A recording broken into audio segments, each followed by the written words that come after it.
জাহান্নামীরা জাহান্নামে যাওয়ার পর তারা সেখানে বসে জান্নাতীদেরকে দেখতে পাবে। সুবহানাল্লাহ। জান্নাতের দিকে তাকিয়ে তারা লক্ষ্য করে দেখবে যাদেরকে গালাগালি করেছিল মৌলবাদী বলে, যাদেরকে মারধর করেছিল, যাদেরকে ধর্মান্ধ বলা হয়েছিল, সেই লোকগুলি তো এই জান্নাতে দেখা যায়। পানির পিপাসায় ক্ষুধার যন্ত্রণায় অস্থির হয়ে তখন জাহান্নামীরা বলবে, ওয়ানাদা আসহাবুন নারি আসহাবাল জান্নাতি আন আফিদু আলাইনা মিনাল মা।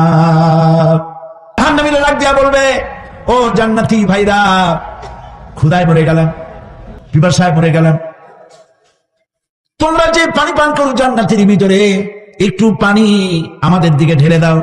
আও মিম্মা রাযাকাকুমুল্লাহ, একটু পানি দাও, অথবা আল্লাহ পাক তোমাদেরকে যে রিজিক দান করেছে একটু খাদ্য আমাদের দিকে নিক্ষেপ করে দাও, একটু খাইয়া বাসি।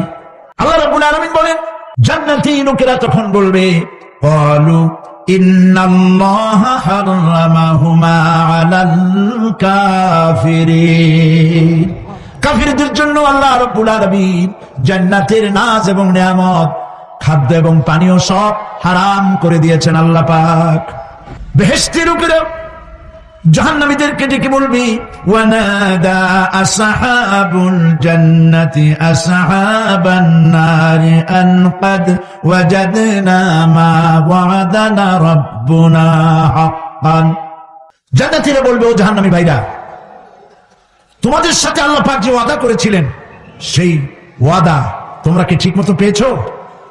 তার মানে হচ্ছে আল্লাহর ওয়াদা ছিল নেক কাজ করলে জান্নাতে যাবে, আর আল্লাহর দ্বীনের সঙ্গে বিরোধিতা করলে, আল্লাহর সাথে নাফরমানি করলে জাহান্নামে যাবে।